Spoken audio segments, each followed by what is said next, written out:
नमस्कार व्यूअर्स, मैं हूं अमीश देवगन और आप देख रहे हैं देश का सबसे प्रतिष्ठित वीकेंड का कार्यक्रम यह देश है हमारा। और देश में इस समय महाकुंभ की धूम है। महाकुंभ यानी वो आयोजन जो समाज को जोड़ता है, सनातन शक्ति का प्रतीक माना जाता है। यह महाकुंभ सिर्फ आस्था ही नहीं बल्कि देश की के अर्थतंत्र की भी एक बहुत बड़ी ताकत है। लेकिन 144 साल बाद प्रयागराज में चल रहे महाकुंभ पर भी सियासत अर्थात पॉलिटिक्स शुरू हो गई है। लेकिन बड़ा मुद्दा यह है कि जो सवाल महाकुंभ पर उठाए जा रहे हैं, क्या वैसे ही सवाल किसी दूसरे धर्म से जुड़े आयोजन पर उठाए जा सकते हैं? आज इसी मुद्दे पर जनता जनार्दन के बीच, मेरे युवा मित्रों के बीच होगी सबसे बड़ी बहस।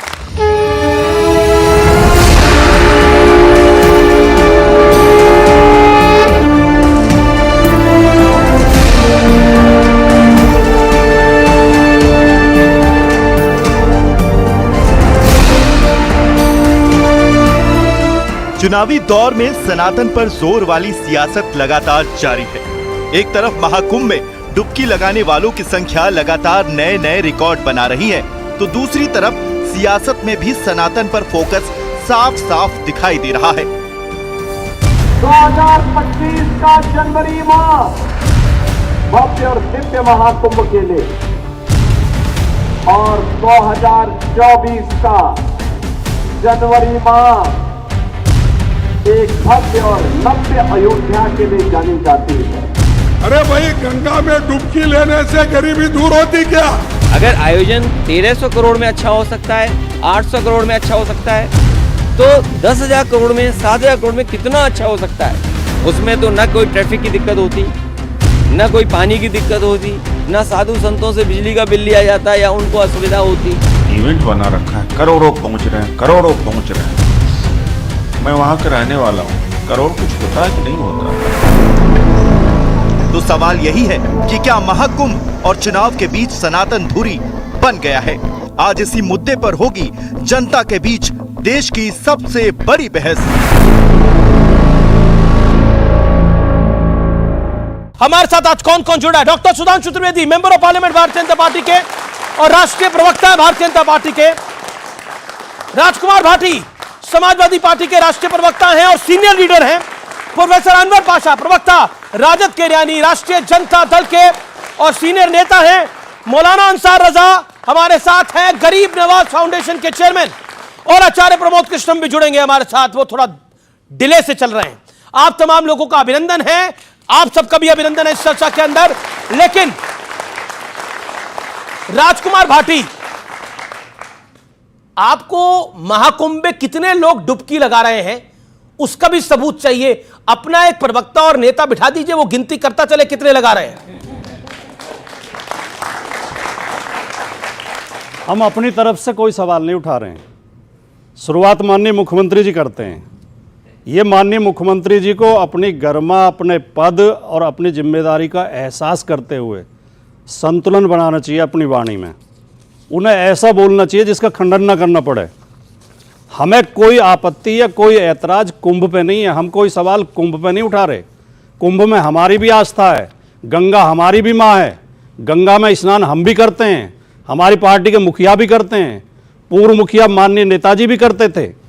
2007 में जब कुंभ का आयोजन हुआ तो नेताजी मुख्यमंत्री थे, वो खुद गए, उन्होंने स्नान किया, पूजा पाठ किया। 2013 में जब कुंभ का आयोजन यही प्रयागराज में हुआ, तो अब क्यों सवाल पूछ रहे हैं? अखिलेश यादव जी मुख्यमंत्री थे। अखिलेश यादव जी और डिंपल यादव दोनों ने स्नान किया और अब भी जाएंगे अखिलेश जी कुंभ में। सवाल अव्यवस्थाओं पे उठा रहे हैं। वहां श्रद्धालुओं को सुविधा देने की जिम्मेदारी उत्तर प्रदेश सरकार की है, जिसमें उत्तर प्रदेश सरकार नाकाम हुई है। जो पत्रकार कुंभ में रिपोर्टिंग करने गए हैं वो बार बार दिखा रहे हैं अव्यवस्थाओं को, और जो पत्रकार वहां पैकेज लेने गए हैं वो सरकार का गुणगान गा रहे हैं। तो लड़ाई पैकेज की और रिपोर्टिंग की है, लड़ाई पत्रकारिता की तो और पैकेज की है। पत्रकार बन गए हैं। जब मुख्यमंत्री जी झूठ बोलते हैं, लंबी लंबी फेंकते हैं, आपको पता है कि कुंभ में साधुओं ने प्रदर्शन किया है जी। मैं अपने शब्द नहीं कह रहा, महामंडलेश्वर कह रहे हैं कुंभ में बजट को खा गए हैं, लगाया नहीं है, पानी नहीं है, बिजली नहीं है, सफाई नहीं है, कोई व्यवस्था नहीं है। श्रद्धालुओं श्रद्धालु जो है खुले आसमान के नीचे सर्दी में मर रहे हैं। सर्दी और जो वो लगाए हैं पोल, पहले पोल पे नंबर लिखे जाते थे, इस बार नंबर भी नहीं है। अगर कोई मेले में गुम हो गया तो माइक पे ऐलान कर देते थे फला नंबर पोल के पास खड़ा है, वहां जाकर ले लें। अव्यवस्थाएं हैं, लोगों को 15-15 किलोमीटर पैदल चलना पड़ रहा है। सरकार फेल है व्यवस्था करने में, इसलिए हमें पीड़ा है। सुधांशु त्रिवेदी, वो नंबर इसलिए गिन रहे हैं कि अव्यवस्थाएं हैं। देखिए, अखिलेश जी की बातों को सुन के आपको क्या लगा? पहले मैं सकारात्मक बात का जवाब दूंगा, फिर उन लोगों की बात का जवाब दूंगा जिन्होंने भारत के चंद्रयान को चंद्रमा पे पहुंचने के बाद चांद मुबारक लिखा था। ठीक है, ट्वीट जाके देख लीजिएगा।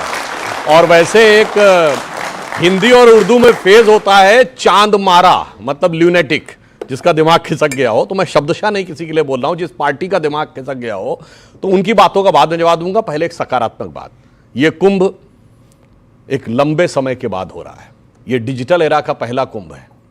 यह कुंभ सैकड़ों सालों के बाद इसलिए महत्वपूर्ण है कि यह पहला कुंभ है कम से कम 450 साल के बाद, जो इलाहाबाद में नहीं प्रयागराज में हो रहा है। यह पहला कुंभ है जिस समय श्री रामलला विराजमान पूर्ण प्रतिष्ठित होकर फैजाबाद नहीं जिला अयोध्या में आके विराजमान हो चुके हैं। यह एक ऐसा कुंभ है जिसमें अगर आप देखें तो इतना बड़ा परिवर्तन, जानते क्या है? हम लोग बचपन में पढ़ाया गया है कि कुंभ कहां होता है, संगम कहां है? On the Confluence of Ganga Jamuna and mythical Saraswati.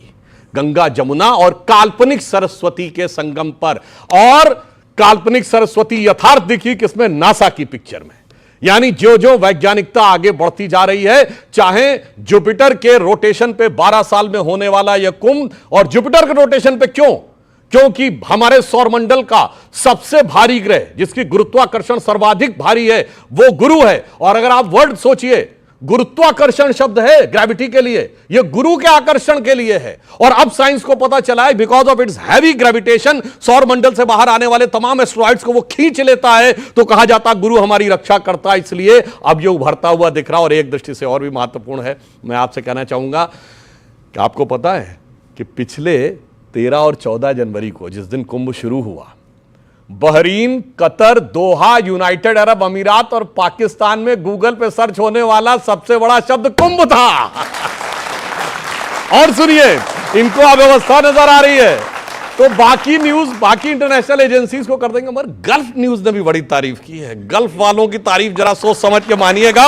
और मैं एक और बात कहना चाहूंगा, यह इसलिए भी महत्वपूर्ण है कि पहली बार गूगल मैप के ऊपर एक अस्थाई सिटी को लोकेशन दी गई है। ठीक, और इसलिए कि गूगल का चीफ इस समय भारतीय है, सुंदर पिचाई। और दुनिया की सबसे हाई टेक कंपनी एप्पल की फाउंडर स्टीव जॉब्स की पत्नी लॉरेन पॉवेल जॉब्स आई हैं और दीक्षा ग्रहण करके अपना नाम कमला देवी रखा है। इसलिए मैं कहना चाहता हूं, देखिए कितना बड़ा परिवर्तन दिखाई पड़ रहा है, जिसे मैं एक पंक्ति में कहूंगा, भारत मां अंगड़ाई लेती, सुप्त चेतना जाग रही, और ऋषि मुनियों की देवधरा फिर अपना रूप संवार रही। जी, मगर जिनको इसमें गड़बड़ नजर आता है, तो उनके लिए एक रामचरितमानस में चौपाई है, उसे शब्दशः न लिया जाए, मैं किसी व्यक्ति के लिए नहीं कह रहा हूं। कहा जाता, सहज पाप प्रिय तामस देहा यथा उलूक ही तम पर नेहा। अर्थात जिनकी पापमय प्रवृत्ति होती है वो तामसी चीजों की तरफ इसलिए देखते हैं, जैसे मैं कैविएट लगा कर किसी के लिए नहीं कह रहा हूं, जैसे उल्लू की स्वतः प्रवृत्ति अंधकार की तरफ होती है, प्रकाश अच्छा ही नहीं लगता है, वो प्रकाश से दूर भाग के अंधकार की तरफ खोजता है। इसलिए यह परिस्थिति उत्पन्न होती हुई दिखाई पड़ती है। जी, आप प्रकाश देखना नहीं चाहते या भरी दोपहरी में आंखें बंद करके कहना चाहते हैं कि सूर्य अस्त हो चुका है? सुधांशु त्रिवेदी जी भारतीय जनता पार्टी के जी भारतीय जनता पार्टी के सबसे सभ्य, सबसे शालीन और सबसे बुद्धिमान प्रवक्ता हैं, इसमें कोई संदेह नहीं। लेकिन वो भी इतना बड़ा झूठ बोल रहे हैं सबसे बुद्धिमान होते हुए। कह रहे इस बार कुंभ बहुत लंबे समय के बाद लग रहा है। कुंभ हर 12 साल में लगता है। ये साधारण व्यक्ति भी जानते हैं, साधारण से साधारण व्यक्ति जानता है, इसलिए आपत्ति होती है हमें। अब आपने पता नहीं, आप गूगल से गर्मा प्राप्त कर रहे हैं, आप स्टीव जॉब से गर्मा प्राप्त कर रहे हैं। हम अपने आप में इतने सक्षम हैं, धर्मपत्नी की बात, हम अपने आप में इतने सक्षम हैं।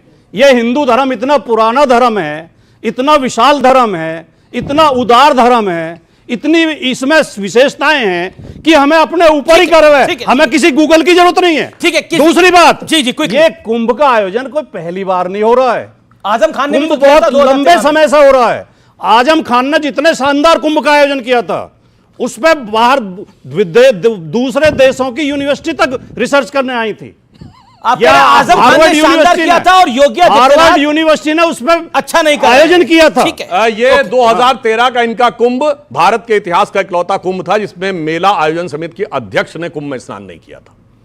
आजम खान ने ये हमेशा मेला आयोजन समिति का अध्यक्ष और सच सरकार जाता का है, काम मगर यही बात देखना होती होता है कि आजम खान को सरकार क्यों का बनाया? काम पूजा पाठ करना नहीं, प्रबंध देखना है। और प्रबंध पर ध्यान दो, वो सुनिए। आप नहीं कर पा रहे। अरे भैया, अब बगैर व्यवस्था- रोजा रखे व्यवस्था नहीं रोजा कर पा अफ्तार रहे। करना है सरकार का काम है, बगैर रोजेदार हुए रोजा अफ्तार करना सरकार का काम है। सरकार कभी नहीं करती, वो व्यक्तिगत करते हैं। नहीं व्यक्तिगत चीफ मिनिस्टर के ऑफिशियल रेजिडेंस में होता था, व्यक्तिगत नहीं था। दैट चीफ मिनिस्टर, आप इनविटेशन लेटर पे देखिए, मुख्यमंत्री उत्तर प्रदेश लिखा रहता था। श्री अखिलेश यादव अपने पर्सनल रेजिडेंस पे करें कोई फर्क नहीं पड़ता है, मुख्यमंत्री उत्तर प्रदेश में, और सारा खर्चा सरकार वहन करती थी। ओके ओके, मेरे को अनवर प्रोफेसर पाशा के पास भी आना, फिर मैं अंसार रजा के पास जाऊंगा। अमिश जी, मुझे बहुत अफसोस है, अफसोस के साथ ही कहना पड़ता है कि कुंभ जैसे पुण्य अवसर को भी, इस अनुष्ठान को भी, महाकुंभ जैसे अनुष्ठान को भी सियासत का अखाड़ा बना दिया गया है। और भारतीय जनता पार्टी यही काम करती है। इवन धार्मिक अनुष्ठान को भी, धार्मिक आयोजन को भी अपने राजनीतिक फायदे के लिए इस्तेमाल करती है। एक इसमें बयान अखिलेश जी का है और उधर मूर्ति मुलायम सिंह यादव जी की लगी हुई है। देखिए, कौन किस पे निशाना, किस पे आपका इतराज मुलायम सिंह जी के मूर्ति लगने मेरा पे नहीं है, वहां साधु संतों का इतराज हुआ है जी। या मैं कौन होता हूं इतराज ये करने वाला? इतराज अपने आप में साबित करता है कि किस तरह से संकुचित दृष्टि वाले लोग जो सनातन धर्म है उसके दायरे को महदूद करना चाहते हैं। यानी आप हमारे पॉलिटिकल अपोनेंट हैं तो आप सनातन धर्म का हिस्सा नहीं है, आपकी मूर्ति वहां नहीं लगनी चाहिए। ये जो अप्रोच है, ये समाज को बांटने वाला है, ये समाज को एक साथ लाने वाला है। आपने कहा ना कि समाज को जोड़ने वाला अनुष्ठान है ये। मैं तो समझता हूं कि भारतीय जनता पार्टी इसको पॉलिटिकल अनुष्ठान के तौर पर देख रही है। सुधांशु जी ने जो बात की, मैं समझता हूं कि ये जो कुंभ का पूरा आयोजन है, ये हमेशा से होता है, अनंत काल से होता आया है। इसके बारे में कोई हिस्ट्री नहीं बताई जा सकती कब से हुआ है, हमें अनंत काल से होता आया है। और इसमें इस तरह से आपका ये कहना कि ये पहली बार ऐसा हो रहा है कि प्रयागराज में हो रहा है, मैंने 450 आपने कहा कि पहली बार ये प्रयागराज में हो रहा है, पहली बार आप कह रहे हैं कि अयोध्या नाम बदल दिया गया। जी। नाम बदल जाने से क्या आस्था पर कोई फर्क पड़ता है? जो लोग स्नान करने गए हैं, जिस आस्था के साथ गए हैं, क्या नाम बदल जाने से उनकी आस्था बदल जाएगी? सर, नाम से तो पहचान होती है। बदल दिया। आपका प्रोफेसर अनवर पाशा नाम है, आपका नाम कुछ और बोल दे तो फिर आपको बुरा लगेगा। इसका मतलब ये है, इनका नाम राजकुमार भाटिया, उनका मौलाना अंसार रजा है। इसका मतलब ये है कि वो तमाम नाम जो दूसरे धर्मों से किसी तरह से जुड़े हुए हैं, उन सबको बदल देना चाहिए। ओके, हमारे सुधांशु आप लोग द्वेष पैदा कर रहे हैं, आप लोग डिवाइड पैदा कर रहे हैं। एक मिनट, मैं एक सवाल का जवाब और देना चाहूंगा। इन्होंने चंद्रमा पर भारत के यान के जाने की बात की। उनको शायद ये नहीं मालूम कि जो जाने वाले राकेश शर्मा जो थे हमारे, उन्होंने जो शेर वहां से पढ़ा था, सारे जहां से अच्छा हिंदुस्तान हमारा, ये स्पेस में गए थे, सारे जहां से अच्छा हिंदुस्तान हमारा कहा था, उसका उदाहरण इसलिए नहीं देंगे, उसको उद्धृत नहीं करेंगे क्योंकि वो उर्दू के एक शायर का शेर है। सुधांशु जी, एक शायर का शेर है, सारे जहां से अच्छा हिंदुस्तान हमारा। सुधांशु जी देखिए, वो जो घटना बता रहे हैं, मौलाना अंसार रजा, राकेश शर्मा 3 या 4 अप्रैल 84 को गए थे सोयूज T-11 से, बैकानूर के अंतरिक्ष स्थल से गए थे। इंदिरा गांधी जी उनसे डायरेक्ट बात कर रही थी। मुझे वो सीन याद है टीवी पर। इंदिरा जी ने उनसे पूछा, राकेश जी स्पेस से भारत कैसा नजर आता है? तो उन्होंने कहा था, सारे जहां से अच्छा हिंदुस्तान हमारा। उस कॉन्टेक्स्ट में कहा गया, मगर उस कॉन्टेक्स्ट में भारत की श्रेष्ठता न होकर उर्दू का वो शायर नजर आया। और उर्दू के उस शायर ने यह भी लिखा है, उसी अल्लामा इकबाल ने, हो जाए इशारा अगर शाह खुरासन का, सिजदा न करूं हिंद की नापाक जमी पर, चीनो अरब हमारा और हिंदू मुस्लिम है हम, वतन है सारा जहां हमारा, यह भी लिखा है। इसलिए वो केवल आपने उसको एक शायर से कनेक्ट किया तो वो बात उचित नहीं है। हाँ, यहां मैं कहना चाहता हूं, मैंने बहुत स्पष्ट किया था कि 450 साल के बाद। और मैं एक और बात कह दूं, एक बड़ी विचित्र बात है कि जब प्रयागराज का नाम इलाहाबाद था, जब वो हटाया क्या गया, परावर्तित किया गया, ठीक, उस पे आपत्ति दर्ज की कि साहब मुस्लिमों को आपत्ति हो रही, जबकि आपको पता है इलाहाबाद का नाम इलाहाबाद क्यों पड़ा? क्योंकि अकबर ने एक धर्म चलाया था, दीन इलाही, जो एक प्रकार से उसने अपने को डिफैक्टो पैगंबर घोषित कर दिया था और मौलवियों ने उसकी आलोचना करके उसको इस्लाम से खारिज कर दिया था, उसे बैक ट्रैक लेना पड़ा। उसने कहा तू कौन हो गया भाई धर्म चलाने वाला? और आप समझिए जिसको एंटी इस्लामिक माना गया दीन इलाही को, वो इलाहाबाद आज की राजनीति में मुस्लिमों का प्रतीक हो गया। ये राजनीति है। यानी इसका मतलब कोई भी मुद्दा बनाकर आपको हिंदू अंसार रजा पहली बार बोल रहे हैं। अंसार रजा मैं आपका रुख करता हूं। हर धार्मिक स्थल को इस तरह से एतराज करना, चाहे वो अखिलेश यादव कर रहे हों या वो नाम नेहाद नई पार्टी का वो आदमी आया जो कह रहा है कि पाप धोने लोग जा रहे हैं, उसको शर्म नहीं आती है जुमला कहने में। इलाहाबाद हो या प्रयागराज हो, ऐसा नहीं है कि आप महाकुंभ में जाएंगे तभी आपके पाप धुलेंगे। वो हमेशा से पवित्र नदियां रही हैं और लोग जाते रहे हैं। ठीक है ना जी। अब तुम ये कहो, तुम्हें कैसे पता है कि भाई जो लोग वहां स्नान करने के लिए जा रहे हैं वो पापी है? तो उससे बड़ा पापी कौन है भाई? तू तो दिन भर पाप करता घूम रहा अपनी राजनीति के लिए। 1 लाख जाएं, 1 करोड़ जाएं, 10 करोड़ जाएं, जिनकी आस्था है वो जाएंगे। तो शुरुआत एक सेकंड सर, एक सेकंड मैं बीच में मैं सुना। मैं देखिए, मैं यहां कोई राजनीति करने नहीं आया हूं धर्म के नाम पे, लेकिन अमीश जी, पर धर्म के नाम पे तो राजनीति होती है। वहां कहा जाता है कि इससे मुसलमान खुश होंगे, तुष्टीकरण होगा। देखिए, सेकुलर देश है। असल में क्या है ना, इन नाम नेहाद सेकुलर पार्टियों ने जितना गर्क में डाला है मुसलमानों को, उतना किसी ने नहीं डाला। किसी ने नहीं डाला। ये तबाह कर दिया है इन सेकुलर पार्टियों ने मुसलमानों को। हम ये बताओ आप मुझे, कुंभ में जो लोग स्नान करने के लिए जा रहे हैं, किसी मुसलमान ने गिनती की है क्या कि भाई तुम कितने जा रहे हो, कितने नहीं जा रहे हो? हम क्यों एतराज करें भाई? और जहां तक मूर्ति लगाने का सवाल है, भाई आप मूर्ति लगा रहे हो, खुशी से लगाओ। फिर आप ट्रेन में झांक के देख रहे हो क्या कि कितने जा रहे हैं, कितने? सबसे पूछ रहे हो क्या? अखिलेश जी कितने ट्रेनों में घुस करके पूछा है कि तुम कुंभ जा रहे हो कि नहीं जा रहे हो? ये क्या मतलब है यार? और ये दूसरी चीज, मैं सुधांशु जी से एक बात कहना चाहता हूं। सुधांशु जी, हमारा मुल्क दुनिया में बहुत खूबसूरत मुल्क है। मेरा हिंदुस्तान सबसे ज्यादा खूबसूरत, बहुत शानदार, सबसे ज्यादा खूबसूरत है। लेकिन महाकुंभ के नाम पर जो वहां बैठ करके ये कहा जा रहा है कि हम इसको हिंदू राष्ट्र बनाएंगे, ये गलत है। ये जो सनातन की बूस्टर डोज है आप कह रहे हैं। देखिए, सनातन शुरू से था और जब तक दुनिया रहेगी तब तक रहेगा। ना तो सनातन को बाबा बागेश्वर के कहने से फर्क पड़ेगा और ना अंसार रजा के डैमेज करने से फर्क पड़ेगा। सनातन सनातन है और रहेगा। लेकिन वहां इस तरह के मठ लगा करके वहां बैठ करके पब्लिक देखी और उन्होंने कहा मीडिया तो हमें दिखा रहा है, तो उन्होंने कह दिया। देखिए, अगर यह बात कोई मुसलमान कह देता कि हम मुस्लिम राष्ट्र बनाना चाह रहे तो FIR हो जाती कि नहीं हो जाती? बाबा बागेश्वर पे क्यों नहीं हो रही भाई? हिंदुस्तान संविधान से है, हम अपने संविधान को मानते हैं। जी जी जी। और संविधान सेकुलर मुल्क कहता है इसको कि भाईचारे से सब रहते हैं। आप क्यों हिंदू राष्ट्र को लेकर भाटी रिएक्ट करना चाहते हैं? फिर मैं सुधांशु का इस पे मैं सफाई देना चाहता हूं। जो कह रहा है कि आप जैसी सेकुलर पार्टी ने सत्यानाश कर दिया है, वो तो खैर मैं बता दूंगा। लेकिन जो माननीय नेताजी की मूर्ति पे बार बार सवाल उठाया जा रहा, आपने भी 2-3 बार बोला। मुलायम सिंह बोला, जूना अखाड़े ने बोला। नहीं, मैं बोलूं, मुलायम सिंह यादव सेवा संस्थान ने वहां शिविर लगाया है जी। सैकड़ों संस्थाओं ने वहां शिविर लगा रखे हैं।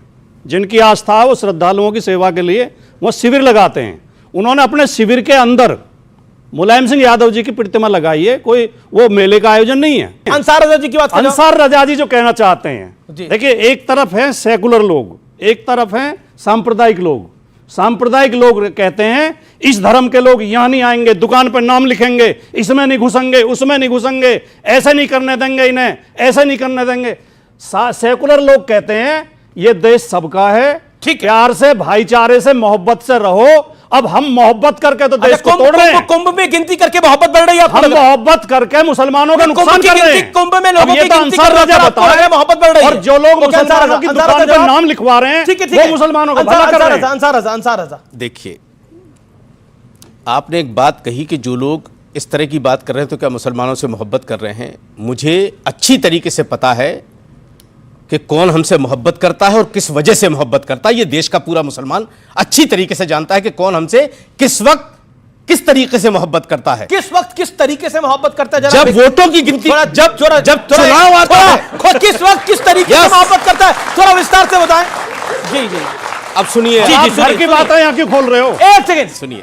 नहीं, घर की बात यहाँ क्यों खोल रहे हैं? कौन किस तरह ऐसा से है? मोहब्बत करता नहीं, है?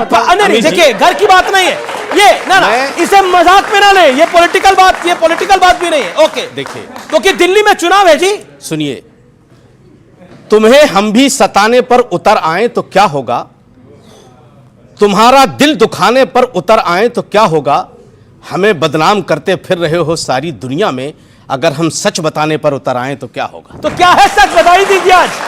सच ये बता है, दीजिए, खुलासा कर दीजिए आज सच ये है, इस कार्यक्रम में। सच ये है, देखिए, खुलासा आप करें, दिल धक धक बहुत लोगों को हो रहा है देश में जी। अभी और 2-3-4 दिन गुजरने दीजिए, इलेक्शन दिल्ली का सवाब पे आने दीजिए, पता नहीं क्या क्या दुखेगा अभी जी।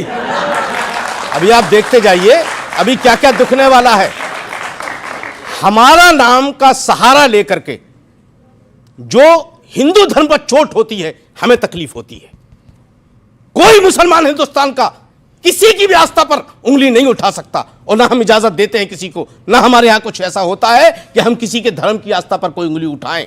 अब जब पॉलिटिकल बात आती है, अखिलेश यादव साहब हो, चाहे वो दिल्ली के वो आरएसएस का छोटा रिचार्ज हो, चाहे और दूसरी सियासी पार्टियां हो, हमने कभी मुसलमानों को अपना लीडर नहीं माना हिंदुस्तान में।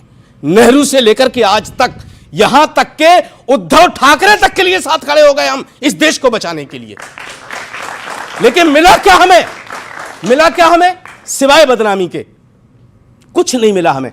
गिने चुने जब कोई सरकार बन जाती है तो 2 मंत्रालय हमें झुंझुना की तरह थमा दिए जाते हैं, माइनॉरिटी डिपार्टमेंट और हज कमेटी, इसके अलावा कुछ आता ही नहीं हमारे हिस्से में। कोई नहीं देता, चाहे कोई सेकुलर पार्टी, सबने हमारा इस्तेमाल किया है। अब आज दिल्ली में है, दिल्ली में चुनाव हो रहा है ना, मैं आपको इस चैनल से के माध्यम से कहना चाह रहा हूं कि जो फर्जी दिन भर ढोंग करता रहता है ना मासूमियत से, ए जी, ओ जी, ये होने वाला है, वो होने वाला, अभी दिल्ली की जनता दिखा देगी सर। अच्छा, दिल्ली और सुनिए, मैं अखिलेश यादव की बड़ी इज्जत, और आम आदमी पार्टी साथ है, कांग्रेस मैं अखिलेश यादव जी की बड़ी इज्जत करता हूं। नहीं करते हैं आप? बहुत इज्जत करता हूं, लेकिन मैं उनसे गुजारिश करूंगा कि आरएसएस के छोटे रिचार्ज का पीछा छोड़ दीजिए, वरना यहां भी नुकसान होगा और यूपी में भी नुकसान होगा। इसलिए कि जब दिल्ली का दंगा हुआ तो केजरीवाल नहीं राहुल गांधी खड़ा नजर आया, केजरीवाल नहीं गए।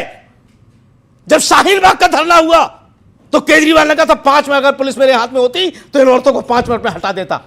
ये केजरीवाल के अल्फाज हैं। ये हम क्यों तुम्हारे साथ खड़े होंगे भाई? बताओ आप मुझे, हम क्यों तुम्हें वोट दें? और वोट देने के बाद तो आपको क्या लग रहा है कि इस बार मुसलमान केजरीवाल को वोट नहीं डालेगा, राहुल गांधी को डालेगा? बिल्कुल डालेगा राहुल गांधी को, यहां भी और उत्तर प्रदेश में भी। यहां भी और उत्तर प्रदेश में तो लगता है कि उत्तर प्रदेश में उनकी वजह से आया है सब कुछ। वो तो जो अगर भारत रोज जोड़ो यात्रा ना निकलती तो पता चल जाता, नाई के वाल सब सामने आ जाते। अच्छा, अब हम समझ गए, अब समझ गए, हमारी समझ में अब आया। अब तक आ ही नहीं रहा था कि अंसार रजा ऐसा क्यों बोल रहे हैं, अब आ गया समझ। क्या समझ में आ गया आपको? अब वो उधर तार जोड़ रहे हैं। किधर तार? कांग्रेस। नहीं, बिल्कुल मैं कांग्रेस के सपोर्ट में हूं और रहूंगा। चलो, अब तो खुल के उसने साथ दिया। और एक बात बता दो, अमित जी एक सेकंड, जी जी जी जी, जब से मुल्क आजाद हुआ जी, ठीक है, इतना बड़ा मुल्क एक हाथ से हुए, लेकिन कांग्रेस के शासन में हमारी मस्जिद के नीचे कभी मंदिर खोद के नहीं निकाले गए, अब निकाले जा रहे हैं। और अखिलेश खामोश हैं। अगर संभल में कुछ हुआ तो अखिलेश को जाना चाहिए था। राहुल जा रहे तो इतराज कर रहे हैं कि आप हमारे वोटों में सेंध लगा रहे हो। हम यार वोट मांगने जा रहे थे राहुल गांधी वहां संभल में, तुम आके हमारे वोट में सेंध लगा रहे हो। जी जी जी, लेकिन ये खेल तो बिगड़ चुका है पूरी तरह से। अब तो कुल मिलाकर ये मुसलमान वोटों की लड़ाई है। एक जगजीत सिंह की बहुत फेमस गजल है, मुझे वो याद आ गई। बताइए। तुमने दिल की बात कह दी, ये चलो अच्छा हुआ, हम तुम्हें अपना समझते थे, बड़ा धोखा हुआ। अब यही बात राहुल गांधी कह रहे हैं। अब ये बड़ी भैया, एक सेकंड, अब ये बात राहुल गांधी कह रहे हैं। मैं एक शेर, बहुत अच्छा, आपने जगजीत सिंह का कहा ना, मैं अपना शेर सुनाता हूं आपको। अरे तालियां भाई इसमें तो अपना सुना रहे हैं। नहीं, मेरे ख्याल से शायद आप लोगों को नॉलेज नहीं होगी, मैं एक कवि भी हूं, मेरी एक किताब भी मार्केट में है, और मैं बहुत अच्छा शेर कहता हूं और अपना शेर सुनाता हूं। हमें मत समझाओ कि नफरत का पहाड़ा क्या है, हमें मत समझाओ कि नफरत का पहाड़ा क्या है। हम मोहब्बत से मोहब्बत का गुणा करते हैं, हम वो लोग हैं। जी जी जी, मैं भी अपना सुना देता हूं। एक ही शेर, ये तो मैं भी अपना सुना रहा हूं जी। जब सुधांशु जी सुनाएंगे तो फिर पता नहीं क्या होगा। जी जी जी, कुछ कट्टर हिंदू कट्टर मुसलमान हैं दोनों तरफ, कुछ कट्टर हिंदू कट्टर मुसलमान हैं दोनों तरफ, वरना ज्यादा तादाद में इंसान हैं दोनों तरफ। नहीं बात बढ़िया, लेकिन नहीं। अब सुधांशु जी देखिए, मौलाना साहब के दिल का जो दर्द उभर के आया उसे मैं एक शेर में कहना चाहूंगा। जी। जो सेकुलर घाव किए गए हैं उसके ऊपर कि तमाम जिस्म ही घायल था, घाव ऐसा था पर कोई देख ही न सका, रख रखाव ऐसा था। जी। अब मैं इनका भाटी जी की बात का भी उत्तर दे देना चाहता हूं। एक बात के लिए भाटी जी को साधुवाद देता हूं। इन्होंने कहा कि वहां मुलायम सिंह सेवा संस्थान के लोगों ने अपने शिविर में मुलायम सिंह जी की मूर्ति लगाई है, तो मतलब वहां तो लोग आ रहे हैं ना, मुलायम सिंह सेवा संस्थान में तभी लगाई है ना, ऐसा तो है नहीं कि वहां नहीं आ रहे हैं इसलिए लगाई है। हम सब जा रहे हैं, इसका मतलब आ रहे हैं। ये लोग जो कह रहे थे, मतलब कहना नहीं चाहिए, जो पीडीए बोलते थे ना, वो गंगा मैयम बहता हुआ नजर आ रहा है, क्योंकि प्रधानमंत्री जी ने कहा है गंगा की अविरल धारा न बटे समाज हमारा। उन्होंने कहा महाकुंभ का एक ही संदेश, एक रहेगा भारत देश। तो अब जानते क्या हो रहा है? मैं पूछना चाहता हूं राहुल गांधी जी से, आप बहुत कहते थे 20 किलोमीटर लंबे घाट बने, कोई कहता है अगल बगल में कि कौन व्यक्ति कहां पर स्नान कर रहा है। इसलिए जो भारत का स्वर उभरता नजर आ रहा है उसे देख के इन लोगों को डर लग रहा है, जिसे एक पंक्ति में कहूंगा, यह कुंभ का मेला का वो जन समूह दिखा रहा है कि जाति वर्ग और प्रांत भेद के भ्रम को दूर भगाता है, सबके मन का भाव एक है, सबकी भारत माता है, अनेकता में ऐक्य मंत्र को जन जन फिर अपनाता है, देखो प्यारा देश हमारा आगे बढ़ता है। जी मैं बिल्कुल आ रहा हूं, लेकिन जो लोग चलाते, ये नाइंसाफी हो जाएगी। जी देखिए, अभी मोदी साहब का इन्होंने जिक्र किया। मोदी साहब हमारे देश के प्रधानमंत्री हैं और हम चाहते हैं कि वो स्वस्थ रहें, अच्छी तरीके से उनकी तबीयत बनी रहे। देखिए, वो जब ये बात कहते हैं ना कि मोदी जी चाहते हैं कि भारत एक रहे, तो फिर हमें वो मंगलसूत्र भी याद आ जाता है, फिर हमें शमशान कब्रिस्तान भी याद आ जाता है। ये देश के सर्वोच्च संविधान पर बैठे शख्स की जबान से ये चीजें अच्छी नहीं लगती। अब आ जाइए आप योगी जी पर। योगी जी भी जो भाषा इस्तेमाल कर रहे हैं ना, ये एक साधु के लिए भी ठीक नहीं है और एक शासक के लिए भी ठीक नहीं है। जिस तरह जैसे उन्होंने अभी वो कटोगे बटोगे इस तरह की बटेंगे तो कटेंगे, जो इस तरह की नारे आए। देखिए, संवैधानिक पद पर आप बैठे हैं, आपने शपथ संविधान की ली है और आप ये मट के, और साधु तो निर्मल होता है सर। साधु का आप ये देखिए, प्रभु श्री राम की जिंदगी को उठा करके आप उनको आदर्श मानते हैं ना अपना। उन्होंने सिर्फ अपने बाप के कहने पर सिंहासन को लात मार दी थी सर। आप क्या बात कर रहे हो? आप क्या चाह रहे हैं? उनका भाई योगी जी भी सिंहासन को छोड़ के चले जाएं? ना, बिल्कुल नहीं। चाहते क्या है? वो हम कह रहे हैं वो तो इधर आ जाएं, इनको हटा के वहां आ जाएं, मुझे कोई दिक्कत नहीं है। हिंदुस्तान हिंदुस्तानी रहेगा, चाहे योगी जी राष्ट्रपति बन जाए, चाहे प्रधानमंत्री बन जाए, चाहे फिर से मुख्यमंत्री बन जाए।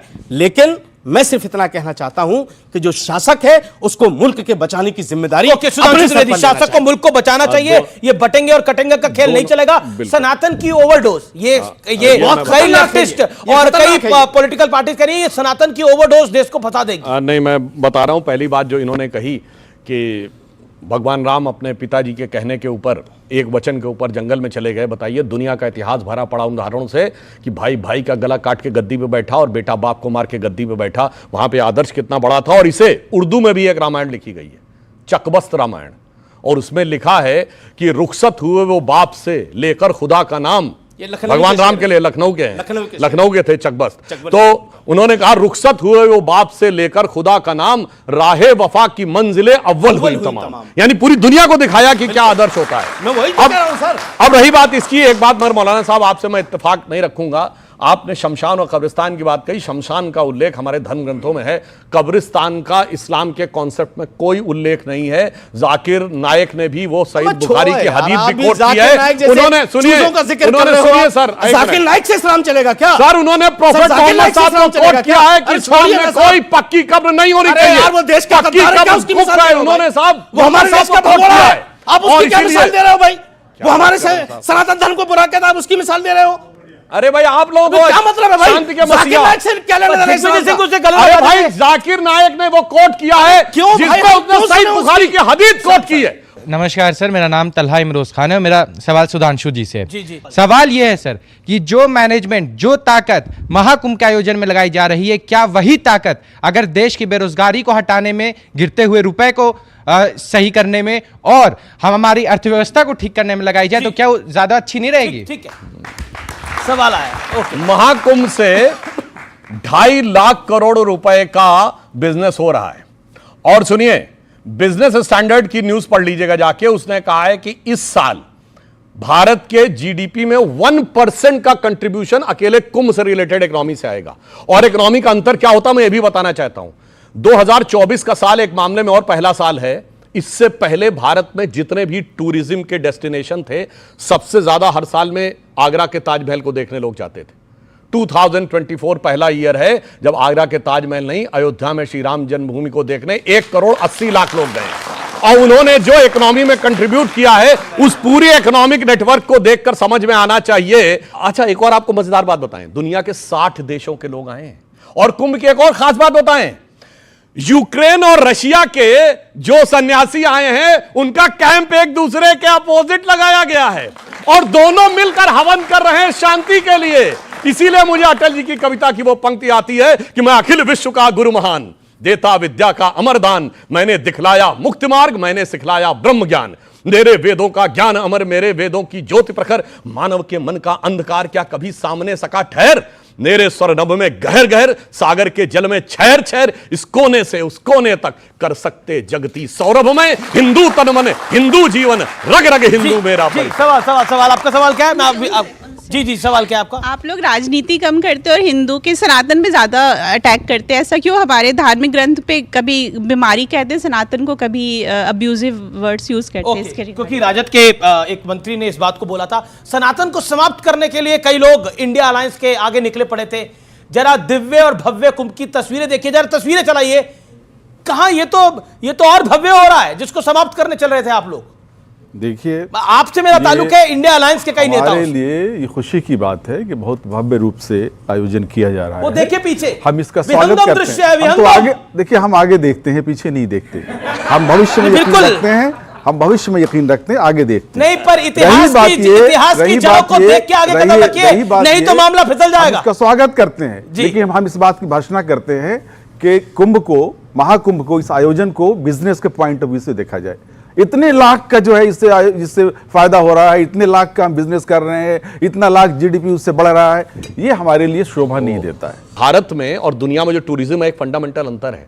दुनिया में टूरिज्म होता है मौज मस्ती के लिए, वो जो पुराना गाना था, खाएंगे पिएंगे मौज करेंगे, और क्या। हमारे यहाँ शरीर को सुख देने के लिए नहीं जाते हैं, जहां लोग जाते हैं शरीर को कष्ट देने के लिए जाते हैं, आत्मशुद्धि के लिए जाते हैं, मौज मस्ती के लिए नहीं जाते हैं। ये दोनों में फंडामेंटल डिफरेंस है, इसलिए इन्हें यह बात समझनी चाहिए। और जहां तक मैं कहना चाहूंगा, एक समस्या यह है जी, एक सेकंड, आचार्य प्रमोद कृष्णम आ गए हमारे साथ। अंसार रजा, एक तो सेकुलर सियासत से आपको इतनी दिक्कत क्यों हो गई है? एक आपको इस बार लग रहा है कि जो चुनाव हो रहे हैं, हालांकि क्योंकि सत्य सनातन और सियासत है, देखिए बीजेपी महाकुंभ की बात कर रही है और बाकी लोग इस पर सवाल खड़े कर रहे हैं, उनको लगता है इस पर वोट पड़ जाता है। देखिए अमीश जी, ऐसा है, अरविंद केजरीवाल जी भी तो है मैदान में। अरे क्यों आप नाम लेते हो अरविंद केजरीवाल? जिसने पूरी दिल्ली में शराब के ठेके खुलवा दिए, वो नाम लेने लायक है यार। आप क्या बात करते हो? पूरी दिल्ली की गलियों को झील बना के रख दिया, अब उसका नाम लेकर मैं कुछ और कहना चाह रहा हूं। मैं अखिलेश जी चाहते हैं अरविंद जी के, अखिलेश जी पे सवाल खड़ा कर रहे हैं। अखिलेश जी को भी पता चल जाएगा यूपी में, आप काहे चिंता कर रहे हो बाबू, आएगा।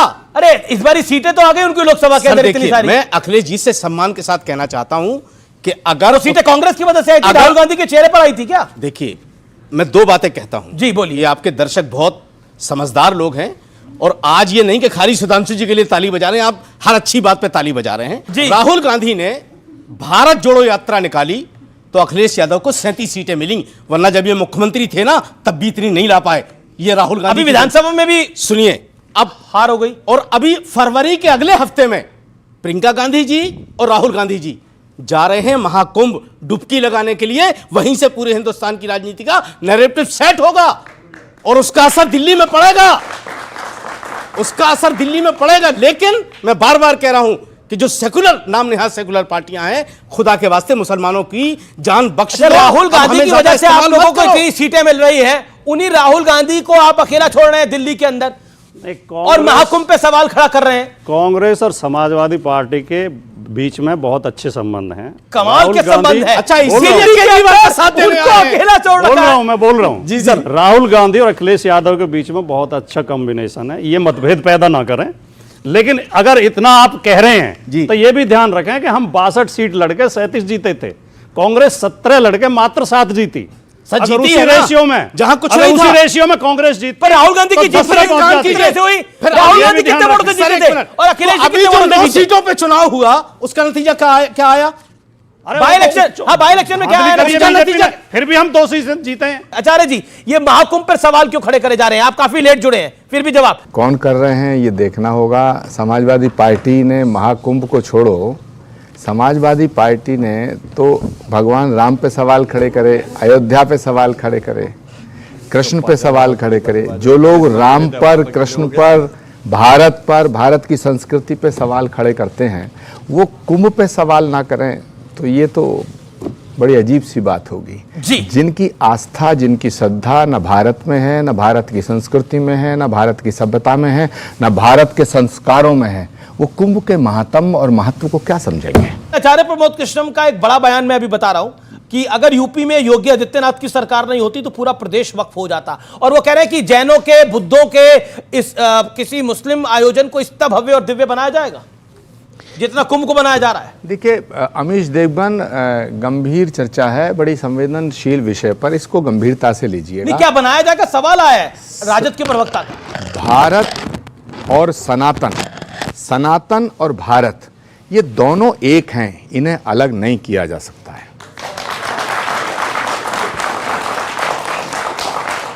इसको आप रिकॉर्ड पे लें। सनातन है तो भारत है और भारत है तो सनातन है। जी, ओके। जवाब सुधांशु त्रिवेदी। अंग्रेजों को डर कुंभ ही देख के लगा था। इतनी भीड़, इस देश को हम कैसे नियंत्रित करेंगे? इतने तो हमारे पूरे शहर नहीं होते जितनी हमारे देश की उस जमाने में पॉपुलेशन होगी। इतने यहाँ लोग अकेले खड़े, तब उन्होंने कहा पता करो कहां से आ रही है इतनी भीड़। तो पता चला वो पत्रा में लिख के आ रही है कि मौनी अमावस्या कोई बता नहीं रहा, लोग आ जा रहे हैं, ये नागा साधु, ये बाबा समाज आ रहे हैं। बस वहां से षड्यंत्र शुरू हो गया। लेकिन साधुओं को विलीफाई करो, नागा बाबाओं को विलीफाई करो, उसके बाद कहो कि साहब ये जो पत्रिका देखी जाती है ये अंधविश्वास है, फलाना ढिमाका। और उन्हीं अंग्रेजों की मानसिकता के लोग आज भी भीड़ को देख के ओके, लेकिन एक मैं बिल्कुल, लेकिन आपके नेता जो सनातन को समाप्त कर रहे थे, और आज देखिए ये बहुत बड़ा सौभाग्य है कि सुधांशु त्रिवेदी और आचार्य प्रमोद कृष्णम दोनों एक मंच में हैं। जोरदार तालियां इन दोनों के लिए। और आप लोग सनातन को समाप्त कर रहे थे, सुपारी लेके बैठे थे सनातन को समाप्त कर देंगे। करो सनातन को समाप्त, करिए भीड़ देखकर। कौन समाप्त कर सकता है सनातन को? तो बोलिए स्टालिन को, बोलिए स्टालिन को, मैं बोलिए चंद्रशेखर को, बोलिए। 100% मैं आचार्य जी की बातों से बिल्कुल इत्तेफाक करता हूं कि सनातन एक महान धर्म है और हमारे देश की पहचान है। राहुल गांधी खुद शक्ति से लड़ रहे थे, मैं इससे बिल्कुल सहमत हूं। तीसरी चीज ये है कि सनातन के हवाले से ये जो आपने बात की कि सारी दुनिया से लोग आते हैं, सारी दुनिया के लिए दरवाजा खुला होगा जी। लेकिन अगर कोई मुसलमान वहां जाना चाहे, आप कैसे जान गए कि हमारे अंदर आस्था नहीं है और हम जाके मैं सवाल हम वहां डिप लगा सकते हैं? दुनिया के दरवाजे खुले हुए, मुसलमानों के दरवाजे बंद। छोटा सा सवाल और उसका छोटा सा जवाब। जो लोग सनातन को मिटाने चले थे वो कुंभ की इस धारा प्रवाह को देखकर क्या कहते होंगे आज? देखिए अमीश देवगन जी, कुंभ जो है ना वो भीड़ का मेला नहीं है, वह श्रद्धा का मेला है, विश्वास का मेला है और आस्था का मेला है। तो जो महाकुंभ है, मैं अगर कोई कहता है कि कुंभ में जो हिंदू नहीं है उनका आना निषेध है, तो मैं इसको थोड़ा सा इसको क्लैरिफाई करना चाहता हूं। मैं कहना चाहता हूं कि जो हिंदू नहीं है वो भी कुंभ में आ सकता है। मैं खुद उसका स्वागत करने को तैयार हूं, बशर्ते वो श्रद्धा के नजरिए से आए, आलोचना के और बुराई खोजने के। जी। ओके, सवाल, कुछ सवाल। हमारे सनातन धर्म जगह है, बीजेपी नहीं जगी, बीजेपी का कोई वो नहीं है। लेकिन सनातन धर्म इतना जग गया है कि अब जो सनातन की बात करेगा वही सत्ता पे राज वही करेगा। सत्ता पे राज करेगा, ये आपका कहना है। Okay okay okay. मैं ये समाजवादी पार्टी से पूछना चाहूंगी कि उनका ये कहना है कि कुंभ में पहले वो जैसे कहे कि कुंभ नहाने वो जाते हैं जो पापी होते हैं। पहली बात तो मैं माँ गंगा के शहर से ही आ रही हूँ। चंद्रशेखर रावण ने बोला था। मैं तो उन्हीं मतलब गंगा माँ जो है उन्हीं के शहर से आ रही हूँ। मैं उनको ये पहले शहर से आप? बनारस से। मैं आपको बता दूं हमारे शहर से रोज कुंभ के लिए ट्रेनें बसें सब जाती हैं और आए दिन सब भरी रहती हैं। और मुझे सबसे पहला पता नहीं अखिलेश जी को कौन सी खाली बसें दिखाई दे रही है, लेकिन देखिए जी जी जी जी जी इंपॉर्टेंट बात कही है। मैं कहना चाहता हूं बच्चे कि कुछ राजनीतिक दल ऐसे हैं जिन्होंने इतने पाप कर लिए हैं कि कुंभ नहा के भी पाप धुलेंगे नहीं। जैसे ये राजद के मंत्री कुंभ थे में पापी जाते हैं, ये जो नैरेटिव है ये चंद्रशेखर रावण चला रहे हैं, कुंभ में पापी जाते हैं। मैं बता रहा हूं, उसका जवाब देता हूं। देखिए, राजद के नेता थे चंद्रशेखर जी और फतेह बहादुर जी, जो हिंदू धर्म के बारे में बोले थे। मुझे लगता है इस भीड़ को देख के चंद्रशेखर भैया के चक्कर आ गए होंगे, फतेह भैया चकत्ता खा के नीचे गिर गए होंगे। और जहां तक मैं ये कहूंगा, अगर कोई व्यक्ति ये कहता है कि उसने कभी जीवन में पाप नहीं किया, तो मैं कहना चाहता हूं वो गारंटी लेता है क्या कि उसकी गाड़ी के नीचे कभी अनजाने में कोई चींटी भी नहीं आई है? क्या उसकी सांस से भी किसी बैक्टीरिया की डेथ नहीं हुई है? अगर कोई कहता है कि उसने पाप नहीं किया, तो या तो वो भगवान हो गया है या उसे एक प्रकार का भगवान होने का अहंकार हो गया है। अब ये दर्शक तय करें कि वो भगवान हो गए हैं, खुद बताएं, या उनके जिस नगरी से आप आती हैं वो नगरी है काशी, वो नगरी है बनारस, वो भगवान त्रिशूल, भगवान शंकर के त्रिशूल पर टिकी नगरी है, वो बहुत शुद्ध नगरी है। तो फिलहाल ये देश है हमारा के आज के महाकुंभ स्पेशल एडिशन में इतना ही। आपको मेरा नमस्कार, आपको मेरा धन्यवाद, आपको मेरा धन्यवाद। फिलहाल आज के एडिशन में इतना ही। Thank you.